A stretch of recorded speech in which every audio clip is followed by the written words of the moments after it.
Attention and hello, Raiders, or attention and hello, viewers. I'm Crashstar, engineer, voice actor, and VTuber. And welcome back again to Constellation Conversations, where you might as well be talking on the sun. Today, I am joined by a very special guest, my good friend, Mr. AKLTrifecta. How are you today, Ackle? I'm doing very, very good. It's a nice chill Sunday, and like, man, life's going pretty good right now considering how stressful the work week has been last week. Like, I need this weekend. I need this yap session. My weekend was pretty nice too. I've been enjoying it quite a deal.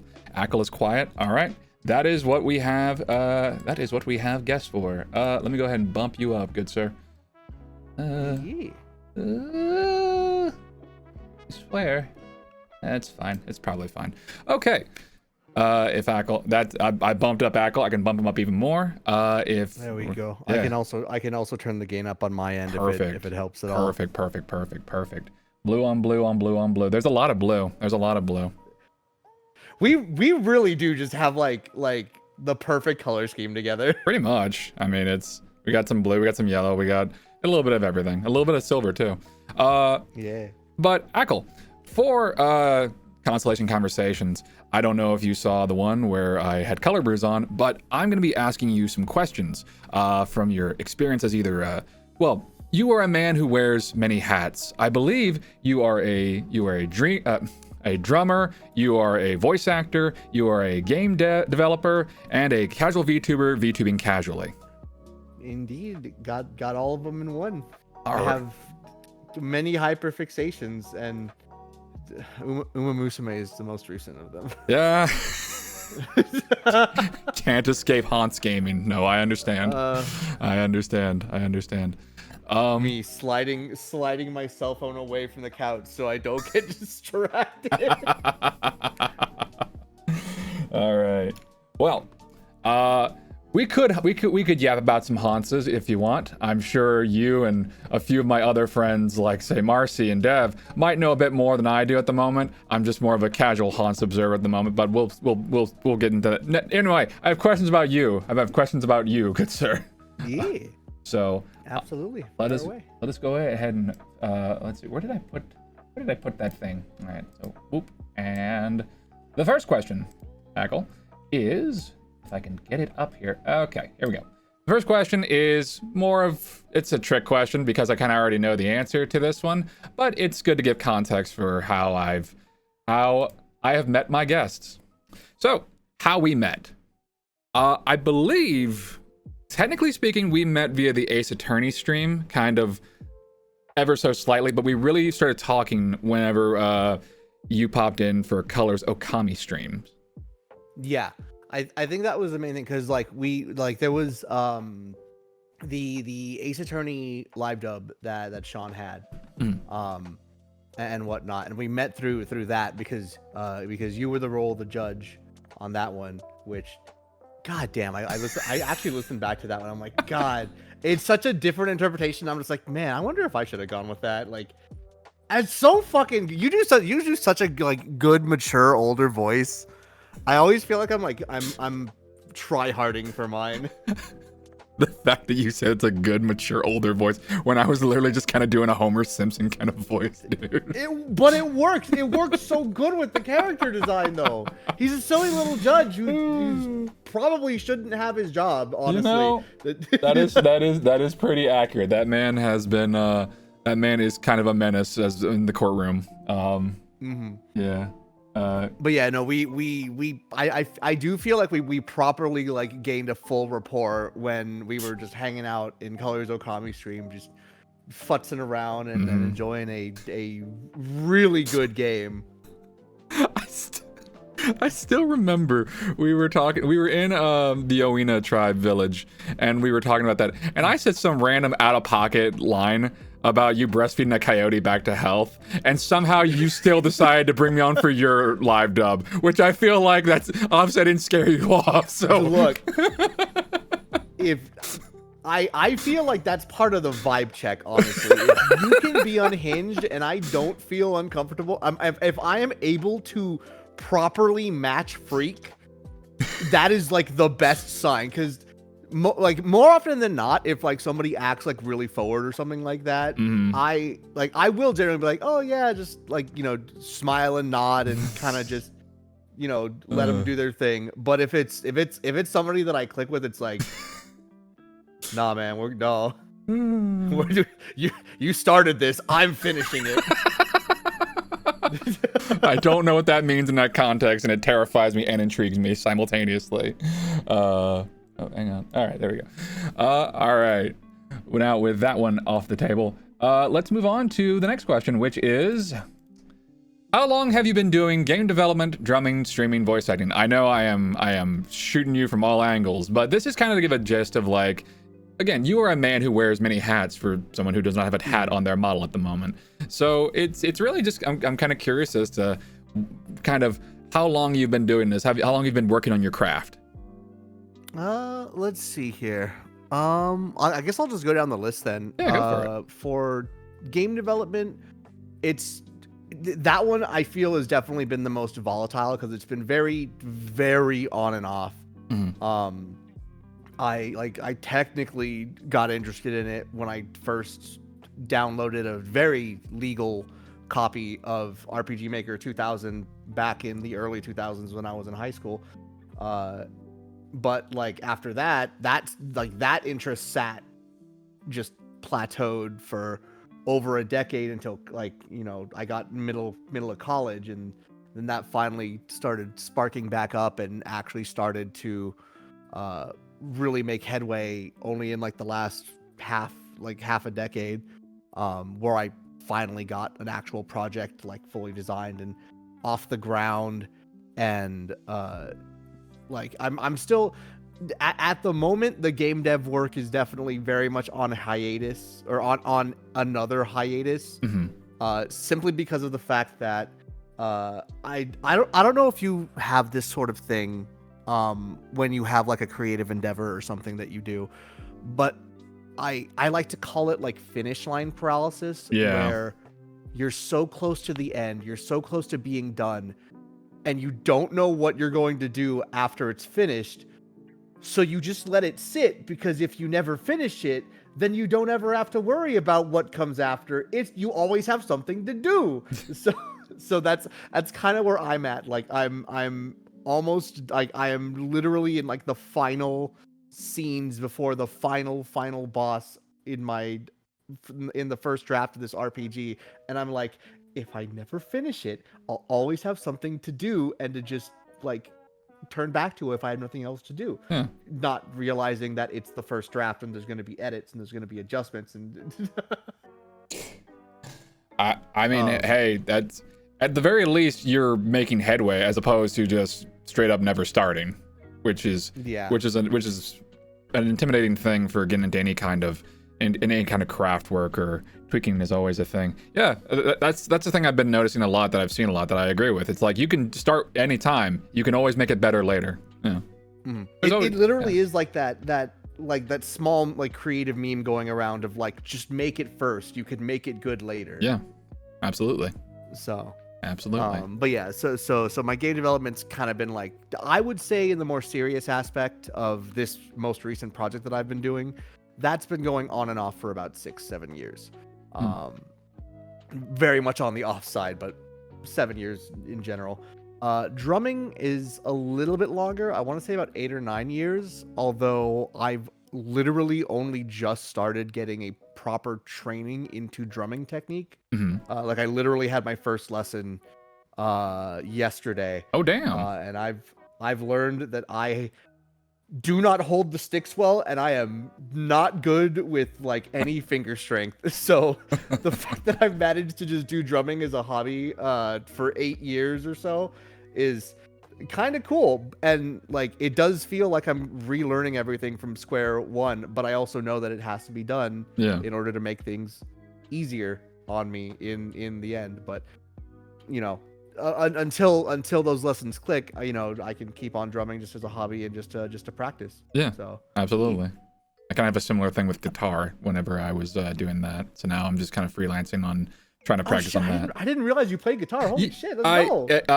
Not to the same proficiency that you do with drumming. It is very much a casual thing that I'm occasionally like, I'll work on a few like chords here and there, but I definitely need to practice more than that's that's a thing I got to work on in my own time. That I'm setting a whole big ass schedule of here's some habits I need to form to get better at stuff. But anyway. Hell yeah. Yeah. And then for streaming, that one's about 6-7 years. Actually, hold on, 2018, so 7 years, a little over 7 years at this point.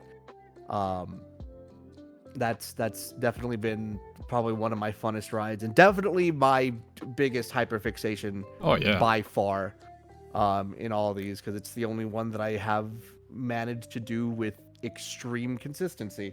But no, it's been really fun. It's been a great, like, it's so ingrained into my general lifestyle now that I qualify it as a de-stressor. Like, if I can have a shitty day at work, but as long as I can like stream like right after and just shoot the shit, like it makes the day just that much better. 100%.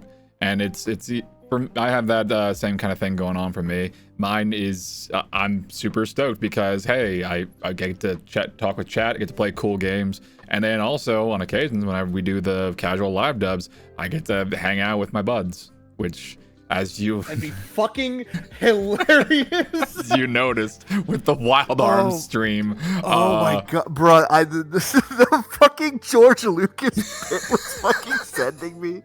It's just the fucking dedication. Oh my god. Yeah, usually it's Marcy and I just do something really stupid, and then everybody else just kind of shakes their head, or they're just kind of like, Jesus Christ, what are we doing here? you just go with an idea and you just let it work. Pretty much. And I guess it's so good. I don't know what started off the George Lucas with the Jar Jar Binks stuff, but there it is. We did that. I have no idea, but that clip is fucking gold. That better have been clipped. Friggin' the Moon Dwellers stuff that we've been doing on Fridays. That already was like, there's like 80 plus characters in that game. We had to do different voices, and there's also a lot of weird scripting stuff, and then there's also like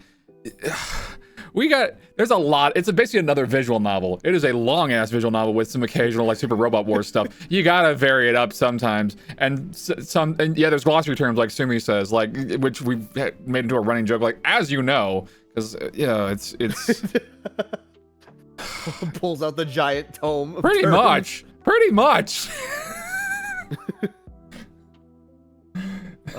And then for voice acting, that one's definitely been the most recent one. That one is still very much casual hyperfixation of about 3 years or so. I definitely don't audition as much as I should be, especially considering the work I've done to like turn my closet into a booth, but whatever is good. It's fine. Hey, look, you just keep plugging away.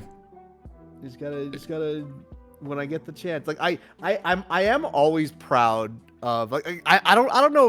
Do you have this when you do like voice acting and like auditions of like, sometimes you'll hold off on an audition because like it feels like it's a little much, or it feels like it might be a lot of effort. So like you kind of like wait until you have like that energy and it feels like everything's perfect. And then when you do it, you realize like, oh, wait, that shit took like 15 minutes. Yeah.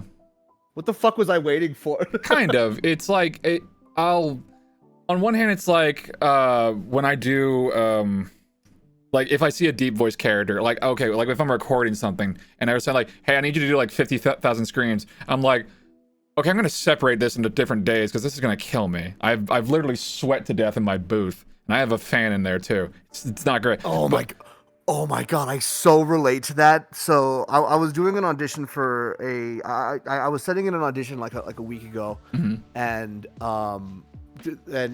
because I'm very particular about my sound and I want to make sure everything is as good as I can possibly get it. Whenever I audition, I turn off the AC because I definitely can tell that my mic picks up the AC when it's blowing. So I'm sitting there like at 4 or 5 in the afternoon, so like peak heat hours, and I'm like, I can get this audition done. It'll be fine. I got 2 characters in and was like, okay, no, I'm done for today. I'll do it. I'll do the other characters tomorrow, because like I feel like I'm in a sauna and I feel like I'm already getting heat stroke. What the fuck? That, and whenever like there is an especially exciting audition, like it's one that it makes my eyes dilate. Like, oh man, this one. Okay, I'm gonna save this one. I'm not gonna wait till the deadline, but I'm gonna save it for like, okay, this one I'm gonna be in the perfect like vocal space. I'm gonna be in the perfect headspace. I'm gonna give it my 100%, and then it just takes like what 10 minutes because like, oh, it's just a couple like combat lines or whatever. But yeah, no, sometimes it's the anticipation that also gets to me of like why I hold off on maybe doing an audition for a second. And also if I just feel like crap, then I don't bother with it. Yeah, no, I've let a lot of auditions end up like falling out from under me because I'm just like, I'll get to it, and then like I'll read it and I'll be like, I don't know, and then I like get in my head, or I'm just like, you know what, I'm just not feeling this one. Yeah. It's fine. No, that'll happen to me during like whenever I start reading the lines. I'm like, this ain't me. This ain't me. I can't do. You'll like you'll be excited about the character when you first see it, and then you'll read and you'll be like, I just don't think I have. Say something that you think will fit. Yeah. Oh my god, no! With those I can't. I can't. I'm sorry. No one can. I love you, directors. I really do. I appreciate the say something that you think will fit. It's not my fucking character. I'm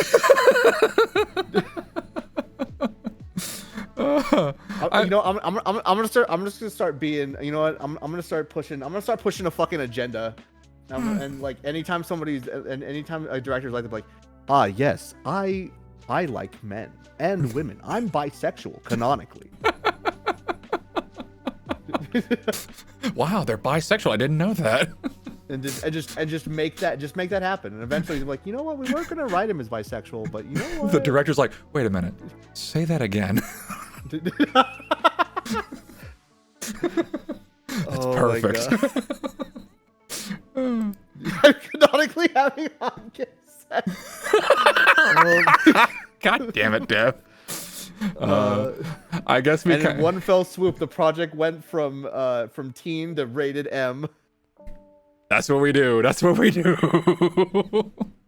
I guess we kind of touched on this, but yeah, if you want to elaborate any more into what got you into all this, like what got you into drumming, what got you into streaming, what got you into voice acting, you know, what got you into game development. So for the game development one, again, that was just me being really curious about this RPG Maker game as a kid, and checking it out, trying to make games when I was like 16 and realizing shit hard. It was game development real hard. You can't just. I got to like putting items and stuff in the database, and then when it came to like programming events, I'm like, oh, I can't do. Okay, I'm done. I'm no longer interested. Yeah. Voice acting, 110%. That's our boy Sean Chiplock. Mm-hmm. That man is literally the reason why I even like started this shit in the first place. The live dubs, just messing around with the various live dubs, getting the positive feedback from both the community and him and other people being like, maybe you should try this, you know, combined with my wife finding a voice acting thing here locally in Vegas and being like, oh, here's a voice acting school that you can go and start with. And they also do you know, demo making if you get good enough. And that is what led me into like actually like wanting to do more than just let me just do live dubs and whatever. It's like and starting to see even my live dubs as production projects of like I want to showcase this to the best of my ability, as you should.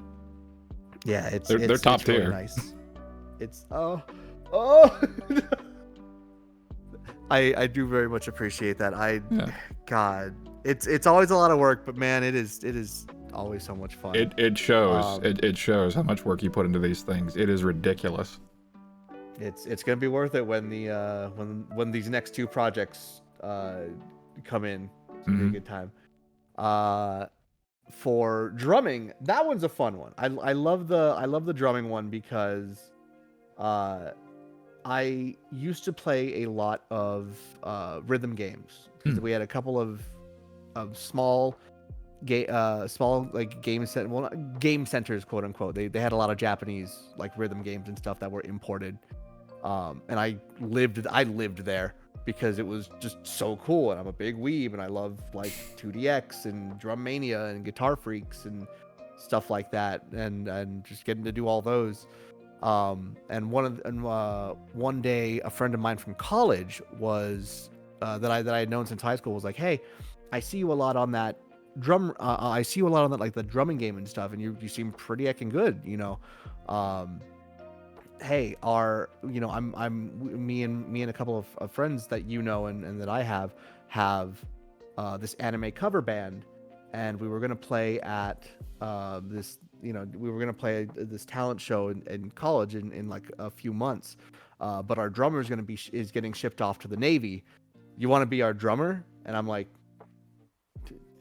bro, that's a video game. I can't like drum in real life. Like it's so that's different. So anyway, 2 weeks later, I'm at his house, and it turns out I can actually drum really fucking well. There you go. And he's like, I feel a little bad because like he looked at me and he's and he's like, here's the song that we're playing, and it was God Knows from Haruhi Suzumiya. And I'm like, oh, I love that song. I listen to that song all the time, and like I just start messing around with the drums, and he's like, okay, real talk. I know you just started, but you're already better than the drummer the drummer that left.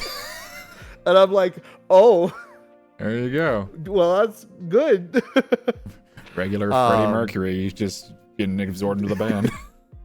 and then just from there, I did like, you know, like small conventions here in Vegas for like a good couple of years, and then, you know, college and stuff got more intense and we didn't have time, so we had to put the band to rest, but I liked drumming so much at that point that I ended up buying my own kit and just practicing on my own, and it's just been a good source of exercise. It's been a good source of creativity and just all that. It's been really, really fun. You actually do drum streams at the end of every month. Yep, every Thursday. It's funny because I need to eventually get a new bass drum because it is definitely malfunctioning. So maybe in like a couple of weeks, maybe in like a month or so, I'll get a new one because they are kind of pricey. But it's also to the point of like I don't need to fix it immediately.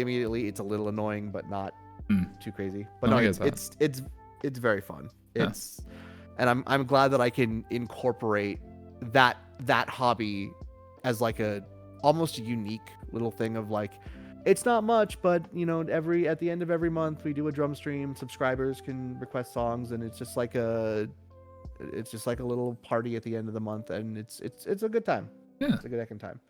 I've been introduced to so much good music because of everybody's request. There's been so many songs that I'm just like, that's a cool song. That's mine now. It's going in my phone. There you go.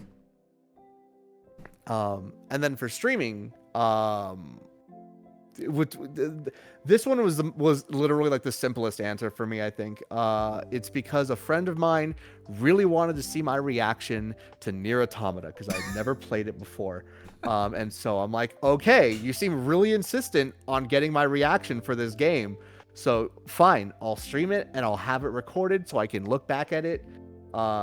And I streamed to like one person, if that, most of the time. And I like the game was very gripping, but I had not shed a tear until ending E. And then you can hear me put down the controller and everything and just start sobbing, and I'm just like, oh my god. Oh, it's so good. And now you do that for Yakuza. And now I do that for Yakuza. I'm gonna finish up Expedition 33 real soon. Good luck with that. Oh man, I'm excited. God, I love that game so much. That's definitely my game of the year. It's a good one. Okay. Sliding right into, who are your inspirations? You've already mentioned mutual recurring character on the channel, as Dev mentioned, Sean Chiplock as your voice acting inspiration. Exactly. He's definitely one of the big ones, for sure. And as absolutely fucking cheesy as this may sound, I swear to God, it's genuine. Like you and everybody else that I know in the VO space or in the streaming space, are inspirations of some sort. Like the hilarity that you get with your flex dubs and stuff, the passion that like Devin brings to all of their streams, fucking the technical ability of like of Color Brews, Mayu Umemi's adorable vibes, Church HB's fighting game prowess, and good energy in the fighting game scene is something that I strive to mimic. And just like there's a little something from everybody, like the fucking storytelling capability that is Steelhelm. Oh yeah. And Plague Puppy. Oh yeah. Those two can spin a yarn for fucking days. Holy shit. Me and Mayatsumi's passion for Toho, fucking ice on right. Have they gotten you to play Misty as Izakaya yet? No, not yet, but I'm sure. Maya, you know what you need to do. Look, we're doing sales on Saturdays, and we're watching anime stuff on Saturdays. But yeah, I'm sure I'm gonna be wrapped into the Toho stuff before long. Good. Misty as Izakaya starts out nice and cute, and then at the end you're panicking because you're trying to the reflexes. She's easing me into stuff, I'm gonna say, probably. He'll be in the back of the cart eventually. What? Good. My girlfriend, everybody. Oh my God! Can I just fucking gush about how much of a fucking normal couple you two are? Like, oh my God! Like, oh my God!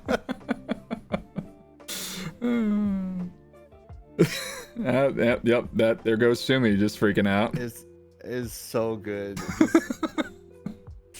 The fucking couple energy that y'all have, it's so adorable and just I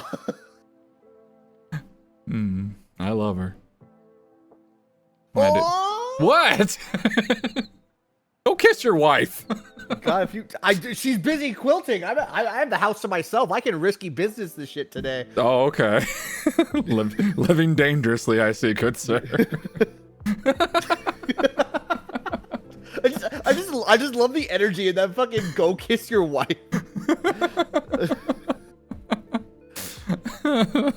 Oh my God. Oh goodness gracious. Oh, all right. But yeah, no, those are like pretty much like I again, if I vibe with you and I've like yapped with you for any sort, whether we've just met, like me and Sky have been yapping about fucking 999 VLR and I guess the third game that might exist for a long heckin' time. That one has a dog in it. Even though I've just met them, like I love their vibe. It's so good. They're so good. It's always fun to get to work and meet with some new people. That's always great. I guess we can move on to what you love and what you don't love. It really just, it's kind of like, and we can kind of also move on. We can kind of compress this with the other question that I have, which is, what are your pet peeves? So a little bit of both. Like some things that you really, really like about your craft, and you know, either with stream, with drumming, with voice acting, with game dev, and then your pet peeves, like it could just be like, oh man, this one little feature about doing this or doing this, yeah, whatever. Or I guess with certain things you've noticed in certain circles of like, I don't really care for that.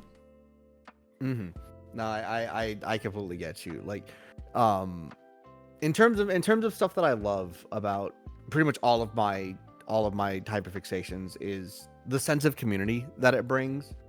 the ability that I can find people with similar interests really easy, or be introduced to interests that I didn't even know that I had in the first place, or like be interested in a new game, or find a game that I may not like to play, but I do very much like to watch. Case in point, like Dead by Daylight and stuff. I love being able to vibe out to people playing that game or whatnot. But I just love that Twitch and streaming in general is now this what started as a mainly a gaming focused platform is now just a widespread amalgam of all these different interests, whether it's art, whether it's I was literally watching somebody do coding on stream just a couple hours ago, or you know, I've watched people cook food or talk about like the baking process, because it was somebody that I know that owned a bakery that literally turned their baking room into like a stream area where they could show the process. It was really heckin' cool. Yeah. And it's a nice, it feels like not quite the step up, but like the horizontal of like where YouTube is this sort of platform that has so much video information at the ready for you to just listen and watch and potentially learn from. Twitch is that similar aspect, but in a more immediate, off the cuff, live connection. Yeah. No, I get that. I get that 100%. Yeah. The thing that sucks about it though is the numbers game. I fucking hate the numbers game so much. Whether it's being whether it's like wanting to collab with somebody and they're like, "Oh, you're too small," or funnily enough the opposite of like, "Oh, I think you're too big for me." And I'm just like, "Bruh, I just do this shit as a hobby. I've just been doing it for a long time. I like, please, I promise. I just want to fucking collab, please." Or like it does feel like in order to get some quote unquote some numbers, sometimes you have to play to like the flavor of the month or whatever, and if that game doesn't happen to be in your interests, then you know, there you go. Like I've done a little bit of that in terms of like when Marvel Rivals just launched. Like I'd love doing Marvel Rivals streams, but that's because, you know, everybody was doing it, and so I had an excuse to play with homies, and I really need to play with more homies. Same. I miss doing that. Like again, I know I ain't getting to fucking silver, let alone like out of bronze 3. Hey. But yeah. I just like fucking around and you know, just do different things. And you mess around in the fun superhero game. I want to do that with Marvel Tokon too. Yeah. Like Yep. Oh my god. It's gonna be a good one. You know what? Potential collab maybe for the open beta if there's like direct multiplayer. Yeah. But yeah, like stuff like the numbers game or the like, you know, admitted clickiness of some parts of the streaming community, which, you know, I'm not going to say I'm not guilty of either, because as humans, we just tend to congregate in specific social circles. So of course, there you go. But at least in general, I know that when I first started streaming, I definitely had a bit of a time where I was like more obsessed about the numbers, and I let that get to me, and I let other people's faster progress like weigh me down, and not in like it wasn't a good way. But thankfully I caught myself and was like, bruh, I'm personally not doing this to make a living. This is a hobby first and foremost, and it's okay to treat it as such. Yeah. You know, and funnily enough, in doing that, I feel like I've had more success just in general. I agree. I think everybody does like plays the numbers game. They do like, I'm gonna do what's popular. I'm gonna play. Okay, what's the most popular thing on the mind right now? Valorant. Okay, yeah, sure. Umumusume. Yeah, got it. Well, then again, everybody's doing it, and people who are quote unquote bigger than you are also probably doing that. So it's like, whatever. But at the same time, it's like, the way I kind of see it now, it's like streaming is, it's kind of like, okay, you're trying to effectively, if you wouldn't want to watch your own stuff, then I don't think anybody else is gonna want to watch your stuff too. Just make stuff that you like. Make the thing that you would love to see. Make the thing that you want to do. You know. Exactly. That's like that is probably one of the biggest advices that I have given people who have asked, like, how do you get good at streaming? Because I always tell people, like, there is no surefire way of, you know, making it big or whatever. Also, like, I'm sorry, don't ask me because I'm not planning to do this full time. Yep. But if, you know, but at the very least, if you can't look back at the streams that you're doing and be entertained by your own content, you're doing something wrong. Like, just full on straight up. Sumi has got the claws out today. SAO exists and is popular. Tales of Arise won Game of the Year. She is so angry about those things. She's so angry about Tales of Arise. I'm like, look, all right. Don't ask Sumi's opinion on a character in Vesperia. Don't, because she'll. Sao is a great anime. Asterisk Gun Gale Online. Anyway, don't worry about it. Gun Gale alternative. My girlfriend is small, but she is very dangerous. Be careful. I guess this kind of leans into our next question, which. Have any of these skills helped/hindered you with any other things in life? Have you found kind of like some crossover? Yeah, obviously the like it does feel like all of my other hyperfixations feed into each other. Either feed into each other or feed into like streaming in and of itself, because it's like the drumming helps me be social and showing another side of me. The voice acting is just great because I do voice acting on stream, which then feeds into techniques that I've like that other people do that I'm like, oh shit, I'm gonna steal that. I'm gonna try to put my spin on that, and then, you know, put that back into voice acting and whatnot. I have noticed that I've been able to hold a lot more not passionate, but like interesting, more solid conversations with random people. Like if I start chatting them up at like a convention or whatever, I'm able to more easily articulate my interests and have like really nice small talk and chat with people, because mentally I'm just like, I do this shit on stream so I can just do it in real life. It's the same thing. In terms of hindering, this is what I'm glad you put hindering in here, because it actually makes me think if anything is like hindered me. And one of the things that came to mind is it does sometimes feel that a lot of my life I now see as content. I haven't gotten obsessive to the point about it, but like, for example, yesterday I went to a record store after my drum lessons, and I found 2 vinyls of the Breath of Fire 2 and 3 OSTs on vinyl. And any other day, any other time, I would have been like, oh, that's neat, that's really cool.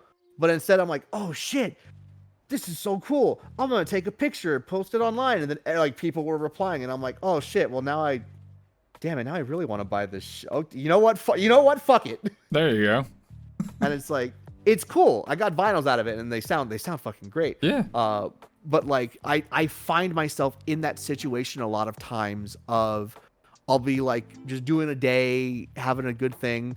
I'll see something, and my brain will immediately be like, oh shit, I haven't posted today. Maybe I can make this a picture if I feel like it. Like I don't chase content of like, oh, I need to post a picture every single day or whatever.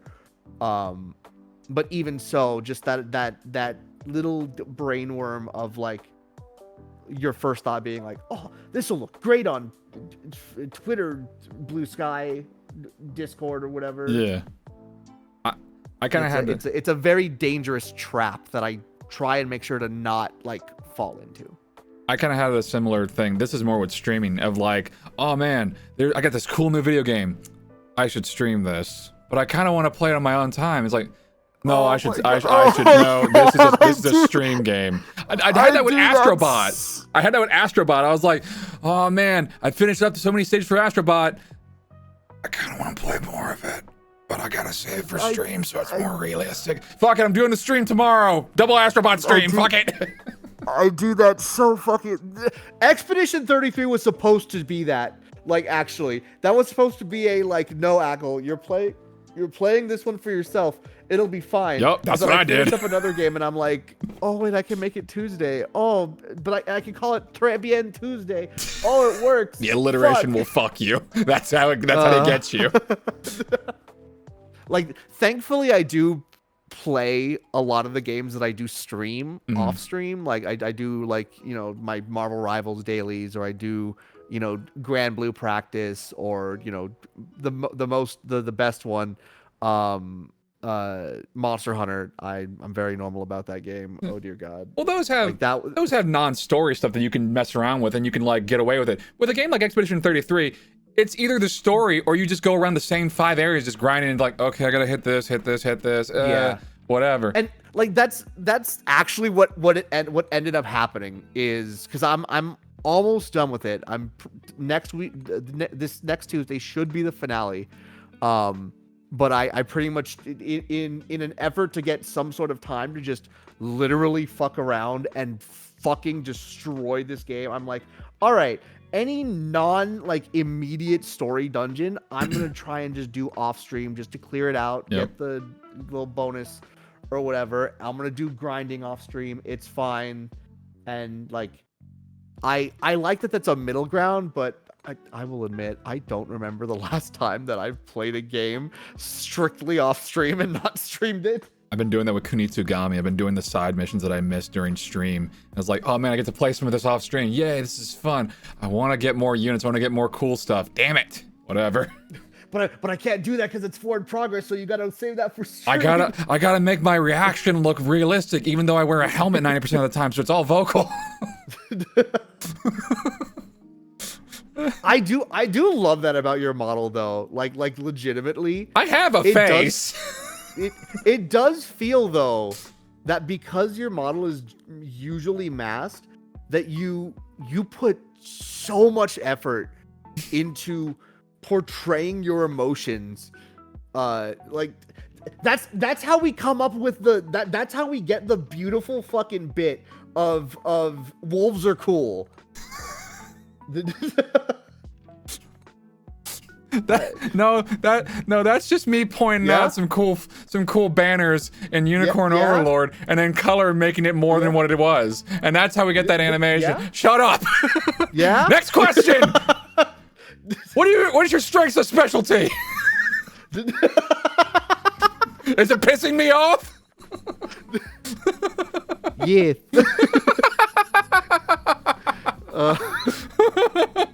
Wow, defensive. You fuckers drive me to drink. Strength, yapping, specialty, turning co-hosts into furries. God.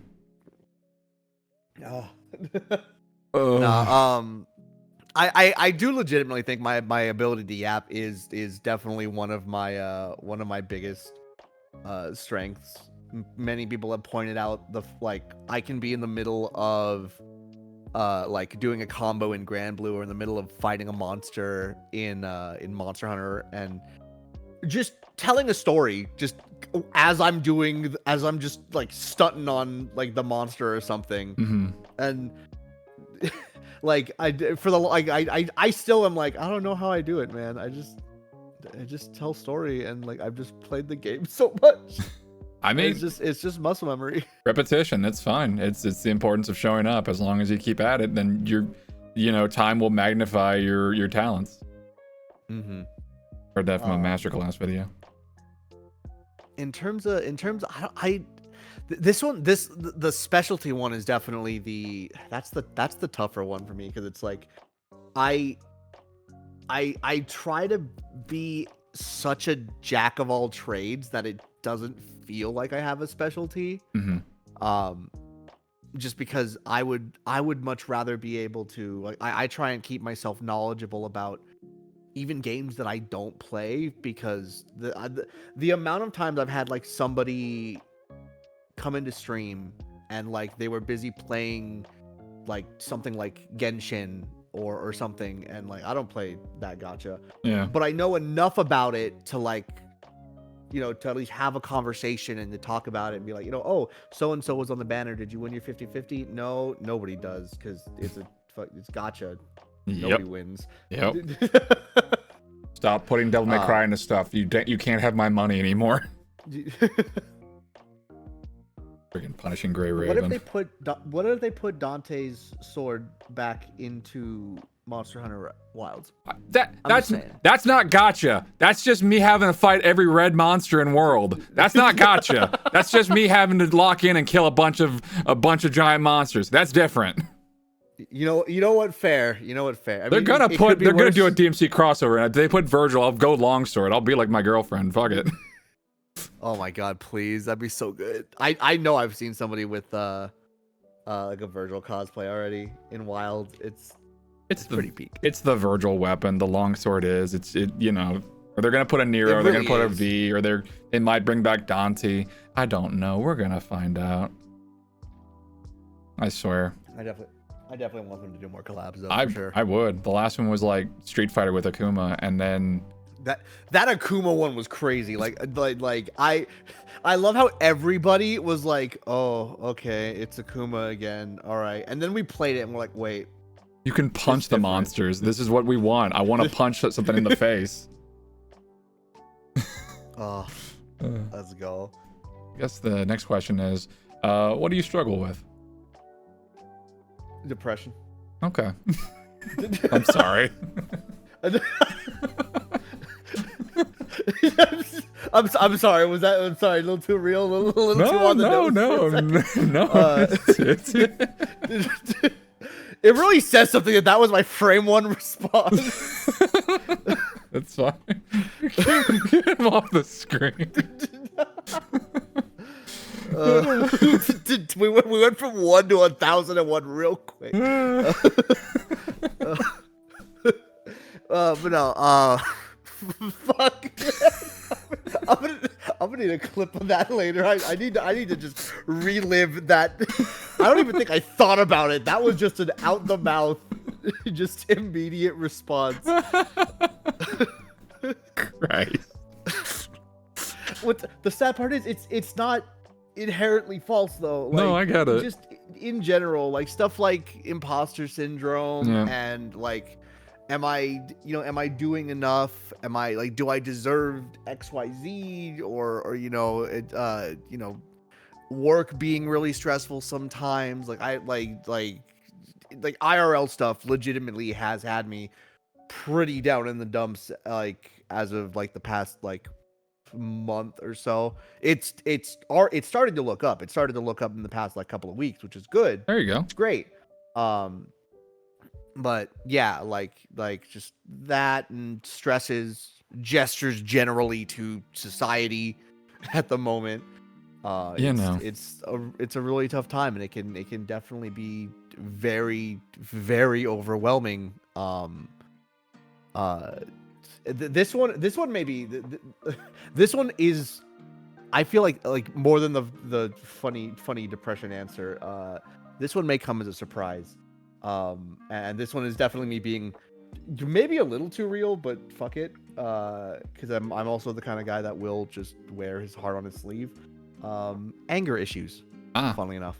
No, I know is weird coming from the funny casual guy, but it's like, no, it's when stuff goes wrong in my life, I like, if I have a plan for a day and something gets like in the way to ruin that plan, and I did not like immediately have a contingency, like I get mad at like myself, and I get like really pissed and angry, and it's not healthy, and it's like I'll like lash out and like punch my pillow or whatever, but it's like I see that, and I know that that's something that I need to work on. It's something that I need to be better at rolling with the punches, at just being able to take a breath and be like, all right, it's not the end of the world. You know, you're going to get over it. It's not like everything's going to stop just because you couldn't do this one thing this one day. And in the past, you know, and a lot of it does have to do with work, funnily enough. Yeah. But in the past month or so, as work has also started to, I've been better at dealing with rolling with the punches that work gives me. I've found myself a lot less, a lot more clear-headed, and it's a lot easier to just kind of take a breath and just still be upset about it, but not needing to act out or anything like that. Like, because like in the past, like I have full on like broken controllers in Rage in video games. Like it has definitely happened. It hasn't happened anymore, thank God, because I've learned controllers expensive. Yep. Glances at Nintendo raising their prices. This is how they're gonna stop the anger issues. They're just gonna raise the price. Yeah, your wallet will definitely adjust your behavior as necessary. The wallet will be my anchor. Understood.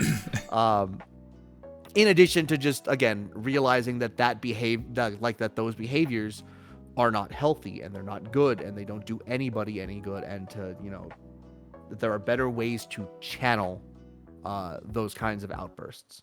Yeah.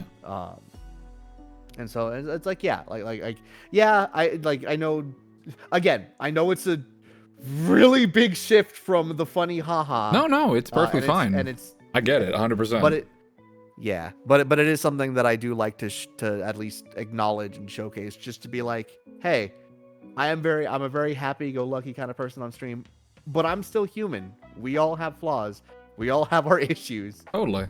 I'm dealing with them too.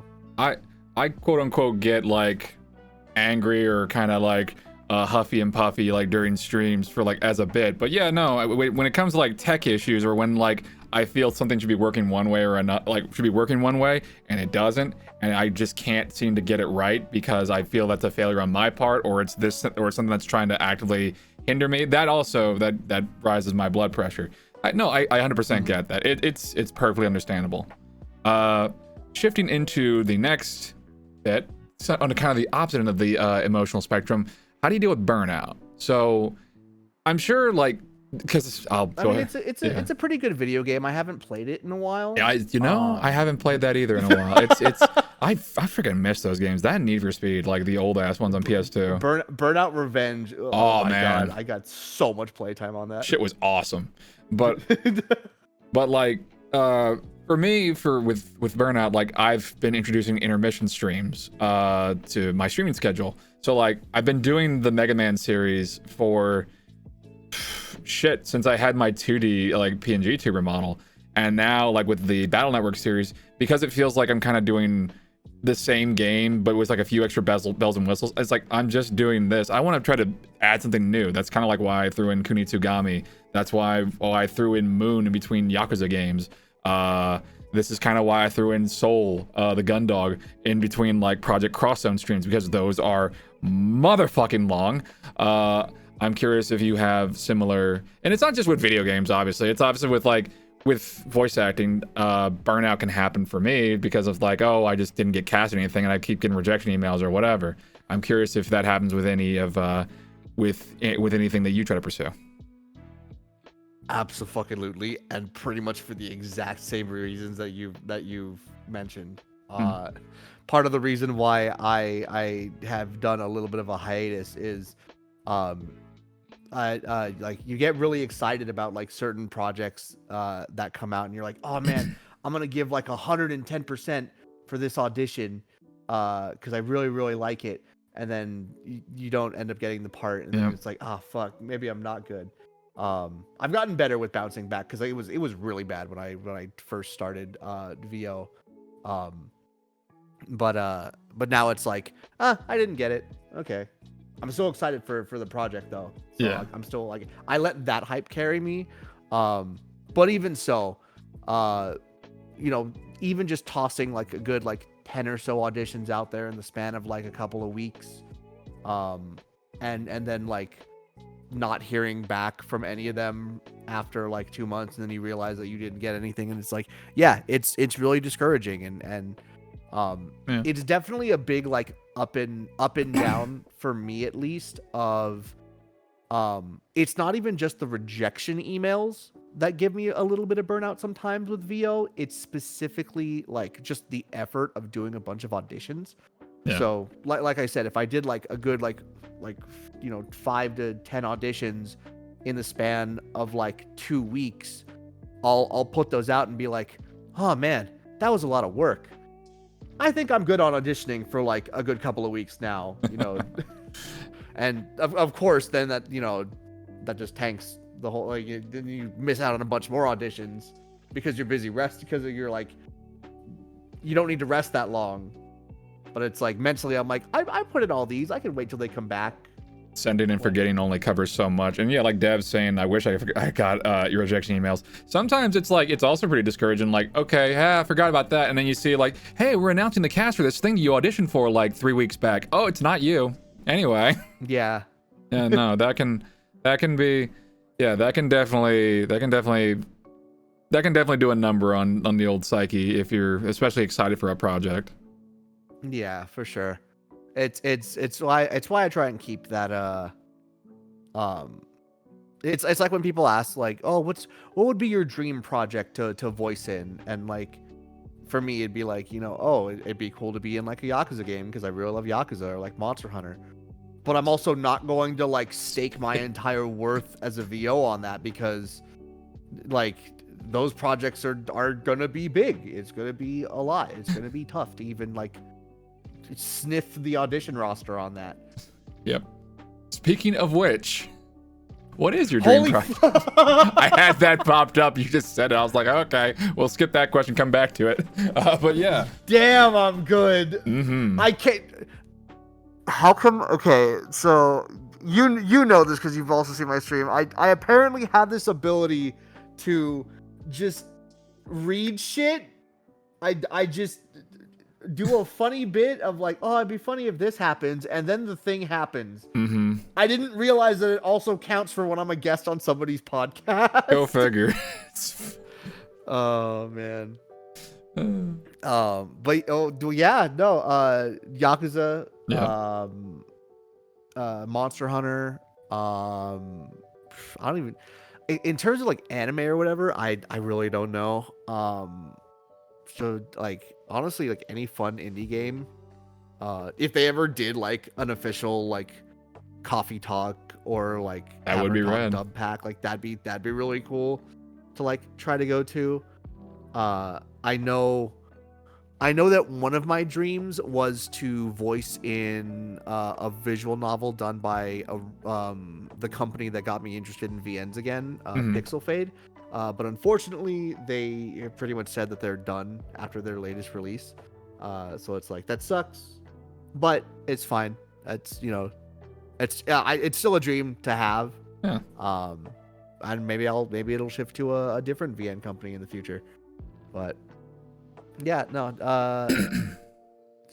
I'm trying to think if there's like any other immediate thing of like what I want to voice in, like, I don't know, glances around to various fandom things like FF14 maybe, but also I don't play a lot of 14. If they ever like redid Initial D, if they did like a remaster of Initial D, bro, I'd fucking love to do that. You never know, it might.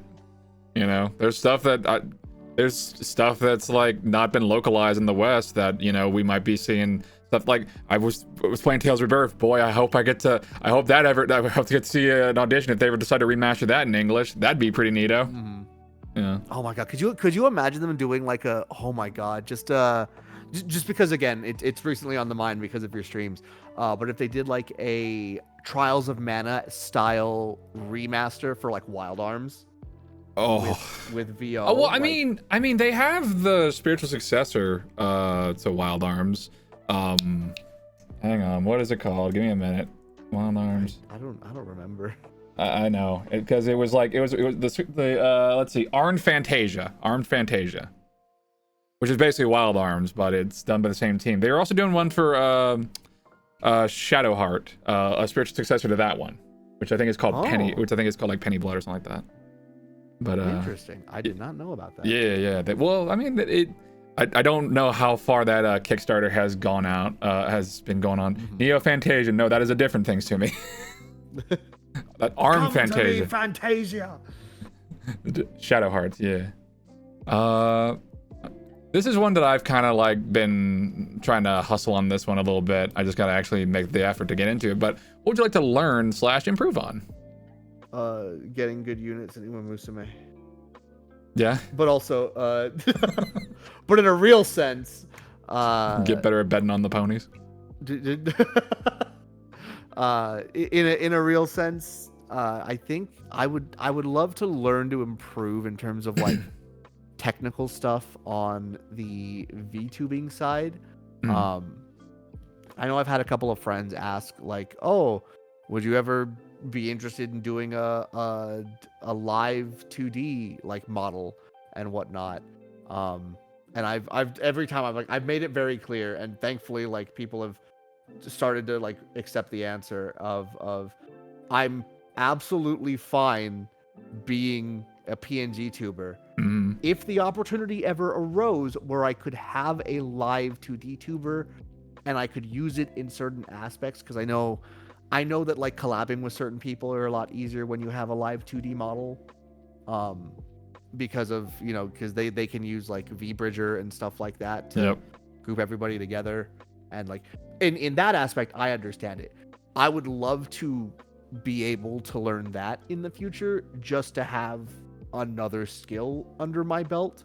I know right now I'm currently looking at improving my technical skills with Sammy, which is the under the hood system for LandyTube that I use. There's a lot of functionality that I'm currently leaving on the table that I can eventually implement into my streams with like potential like effects or adding more sound effects or whatnot. But I have to test those, and again, that is going to take time to learn and whatnot. But I think out of all the different, like between that and the ever continuing strive of getting better with voice acting and just honing your voice, learning new techniques, learning new tones and whatnot to give your repertoire, and learning skills in Grand Blue to improve my own skill level there. Like I think those are going to be the big three: is LandyTube for streaming stuff, standard vocal VO stuff just to continuously improve, and then fighting game stuff, because man, I've started to really understand why like it feels good to lock into a fighting game. It does. I'm a little rusty. Super Giant needs to be cracked out more than he has been. But when Tokon pops up, and when, you know, the next season of Strive pops up, then yeah, I'll be locked in. We got RoboKai and Jam coming, so yeah. Jam, oh my god, it only took 5 seasons. God, Jam looks so good with glasses. Holy shit. Well, I mean, technically we saw her in River City Girls too, so yeah, she was there. True. It was Xanthiune voicing her, but yeah. Okay. Maya, you should cosplay Jam. I'm just saying. Okay. I guess this next question is, what are you most proud of? What do you like the most? Your biggest regret, if you could do it over. This is really revolving around. When I say what do you like the most, I guess what do you like the most about your drumming, your stream? What do you like most about the current thing that about your current craft, your current state at the moment? I guess I could say. I guess in terms of again, just going down the list. Yeah, it's all good. What I'm most proud of is probably my ability to garner people's friendship and whatnot in a very like swift manner. Of again, I don't know how I do it. I don't know how an introvert like me does it, but the fact that I can form a friendship with somebody who I've met only like recently, and just have it be like, you know, have it be like a pretty damn solid friendship from the get-go, because like there's no I don't. I'd like to think that there's not a lot of like frills or anything like special. Just messing around, and as long as you're a good person that doesn't dabble in illegal activities or aren't a fucking Nazi, then Yep. you're good. It's a really low bar to clear. Honest, I swear to God. It's a depressingly low bar to clear, which some people still cannot limbo their way over that shit. Some people still hit it. Why? How illegal? It depends. Okay, I think we know Like, how illegal, because be great, do crimes. Well, those are fine. Oh, see. I thought you were good. I thought you were gonna say it's because I was Hispanic, Devin. But nah. Whatever. You're good. You're good, homie. Hombre, you're good. The bar to being nice is so low that mole people are polite. No, exactly. In terms of what I like the most about my content, I do love how entertaining like it is to listen back to rewatch my VODs and just be completely tickled and entertained by what I put out and whatnot. It's nice because again it reaffirms that fact of like making content that you want to watch and being able to proudly like look at that and be like, yes, I do watch my content and God, I love it. It's so funny. Biggest regret. Oh boy. Trying to think. Biggest regret in terms of streaming, and if I could do it okay, well, at the very least, if I could do it over again, I would definitely tell myself to not even get caught up with the numbers game. Don't even like just skip past that hurdle and already be enlightened and get that. Just like getting to do that and not have that self-doubt already like ingrained when that happens, and just already have that energy to push forward would be something that I'd like. In terms of regret, actually no, I know exactly what my fucking regret is. I did not pay a lot of attention when playing Octopath Traveler 1. Oh. I thought I did. I thought I was doing a pretty decent job. And no, I fucking wasn't, because I didn't actually fully understand the job system and whatnot. I didn't understand all the different synergies and everything. And that led to me having an 8-hour battle against the super boss that resulted in me dying. And I was so upset that I legitimately started crying on stream. And I stopped playing that game for the longest fucking time until Octopath Traveler 2 was announced. And then I decided to, I wasn't going to stream it. I just literally booted up the game again, relearned the job system, realized I was doing a lot of shit really wrong. Fucking first try, beat the super boss. There it was you go. So hard. But it was really, really nice. But I definitely think that was like the lowest. I think that is like the lowest point that I've ever had on stream.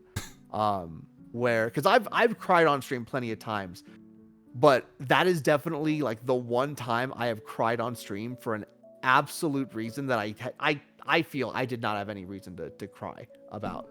I could have been upset and then been like, I'll get him next time, even though it was 8 hours. Like, I put too much investment into it. No, I get that. Well, now we have 0 to look forward to, so yay!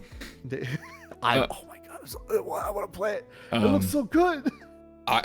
I had an issue with, I streamed Vesperia, and I did that game a disservice because I basically just shotgunned with super overpowered weapons, and I just kind of blitzed through it, which I'm gonna be redoing. That's how if I could redo, I am gonna do that shit over because I love the Tales of series. Miss Berry's a good one. Yeah, it's my favorite. It's my big favorite. Although your favorite game, and you blitzed it. Well, it's because that's why it's his favorite. Because the side stories, side stories are like trails of related stuff. Like if you miss one, it's like if you go left for 5 minutes, bam, you've already missed like 20 sub stories. Get fucked. Yeah. And then, but you know, Rebirth might be doing something for me. This is why we don't need like 100% completion categories in like fucking Trails games. I need a platinum that goddamn game. Shut up! I need to do it. We need minimum percentage. We need a badge of honor for going through with as little progress as possible. But then you'll make Sean Chiplock sad. I mean, you're right. Shit. I can't do you shit. You're right. I can't do that with the boy. Reen Schwarzer will just looking like, I know you can do better. I believe in you. Oh. I always make him sad. What has/would make you feel like you made it? Oh God. Yeah, I know. It's a weird one, isn't it? Ooh. I would love to be credited in like a fucking like RGG game or something. That'd be cool. I don't know. Like maybe a like a guest cameo in like a video game or like an indie game. That would be like pretty rad. Really yeah. fucking sick. Yeah. Or like being invited to like a content creator thing from a gaming company or something, I think would be really, really cool. Do a big ass sponsored stream. Yeah, like I would love to do a sponsored stream. I mean, fuck yeah. Sure, you had a panel. I did, but like, you right? See, this is why the term why I made it is so nebulous, because it literally it's a goal that you feel like I still haven't done it. It's always just you're just basically just chasing the castle. That's what happened. You just can't catch it. It really is, because like honestly, I would have had like up until a couple months ago, I would have had guesting at a con as a goal. I mean, I technically didn't guest. I was a panelist. But I wasn't like a guest of honor. Being a guest of honor at a con would be fucking sick. But like even just paneling in general was like really fucking cool, and I'm very excited to try and do it again in the future. Like I can't even be like, oh, I'd love like a big video game company to follow me because Sega follows me. So like that's out the fucking window. Hey, Ackle, I think you're way past cool. Capo. Oh man. Actually, you know what? Actually, no. You started with the bit. No, if my Sonic Sona, if Ackle ever made it into a fucking like IDW fucking comic, no, that's it. Okay, I made it. There you go. I want fucking Ackle the Coyote in IDW comics as a background character. That's my goal now. You did some artwork for me too, so we'll leave that on the table for later. How to get started? What are your tips for newcomers? In any of these crafts of yours? What is some advice that you'd give? So for drumming, drum. Okay. That's it. Honest to God, play rhythm games. Because if you have a good sense of rhythm with rhythm games, drumming is pretty. It transfers pretty easily. Game development. Admittedly, my experience is extremely limited and definitely out of date with the modern gaming. Because again, I do just RPG Maker mainly. But even so, just the general development tips always help there. Of don't be afraid to look stuff up. Don't be afraid to look up tutorials. If somebody has made a functionality for like this, like if you need like a counter and somebody's already like given you code for a counter, fucking use it. Work smarter, not harder. Like seriously, especially when it comes to development. As long as you know it works and it works good, like nobody's gonna fucking nobody's gonna fucking like be like pirate software and fucking like go through your code and be like fucking you used like 20 if statements. Fuck you. It's like, bro, I don't care. Undertale's a fun game, all right? Was it coded like... I'm not disagreeing that it's like very not coded well, but you know what? Game's still really fucking fun. So let's see, we got drumming, we got game development, voice acting, any sort of personal practice. Visual novels are, of course, the best. Record yourself playing through, a Phoenix Wright game or any visual novel. Fuck it. You can't stream it. Fuck it. Record yourself playing through Honey Pop. I don't fucking care. just go. Just have fun with it. There's like a streamer safe mode for that game, yeah?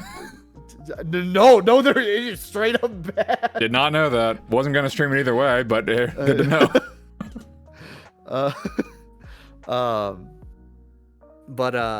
And then in terms of streaming, that one's the one that I have like the most like solid tips of like.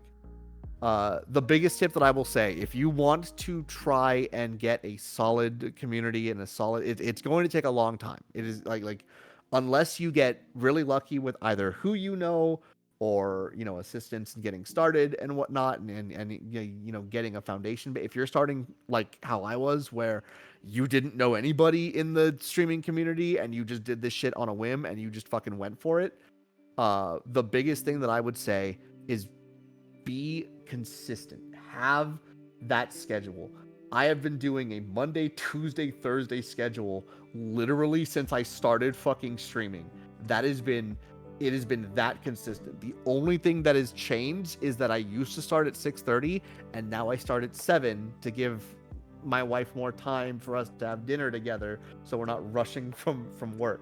That's been the only change. Everything else, the time and the dates have been completely the same. Sometimes we'll do bonus streams or sometimes I'll have to shift things around because of work. But if you do want to take it somewhat seriously, even just like casually seriously, having that schedule where people can expect you to be on every week or whatever, even if it's only 1 or 2 days a week, it doesn't matter. Like, having that helps so much, because then it also helps you in being like, oh, it's Wednesday, it's a stream day, or it's oh, tomorrow's Thursday, it's not a stream day, I don't have to worry about anything, I can take it a little bit easier today, and stuff like that. I've slowly been working on that.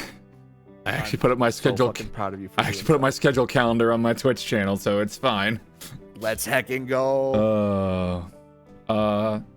This next one is something very near and dear to my heart. It is a question that really I feel is probably one of the more I would dare say is probably the most important one that we'll ask this evening because of how much it's meant to me as well as a number of people that we of our mutual associates. No pressure.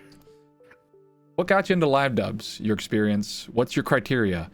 And most importantly, forming bonds. I will say, like, I feel like I've said this before.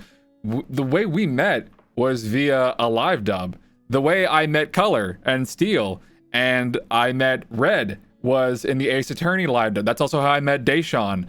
The Colors Okami stream. Wait, did you meet Red through the Ace Attorney live dub? Yes, I was the judge and Red was Luke Atney. Oh shit! I thought we did a whole fight. We did a whole fighting game, like repartee, back and forth.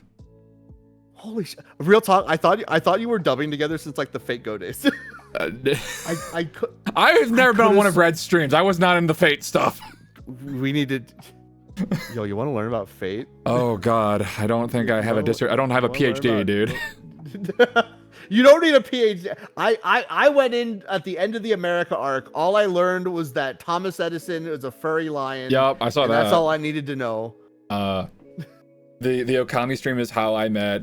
Is how I got to start talking with you. It's how I started talking more with Sumi and Color. It's how I met Kina.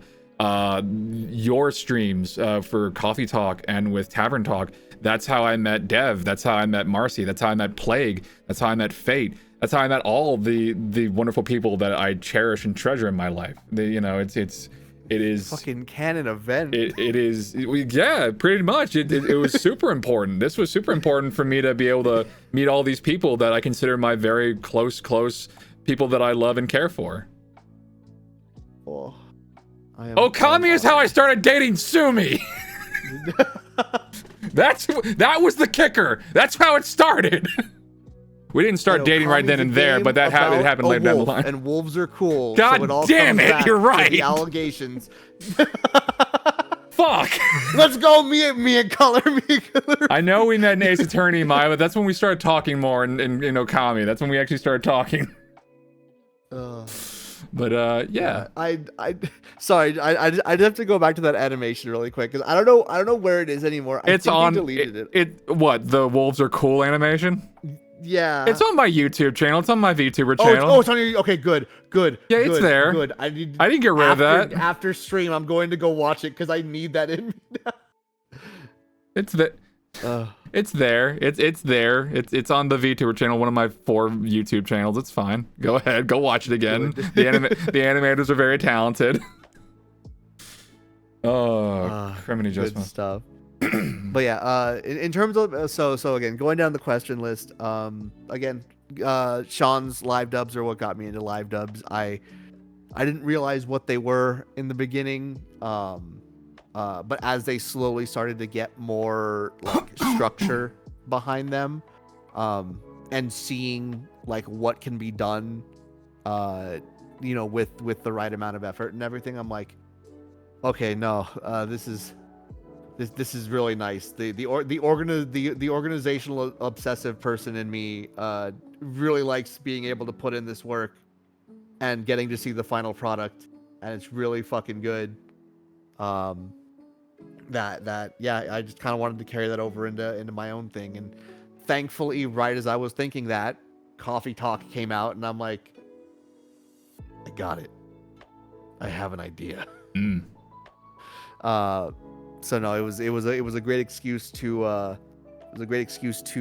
showcase a game that I really wanted to share with other people, because I'm like, I know I'm still a small little guy, but man, this game seems really, really good, and I just want to showcase it because it seems like a beautiful piece of art, and this gives me an excuse to try my hand at making a big like live dub thing, and it went off so well. Holy shit.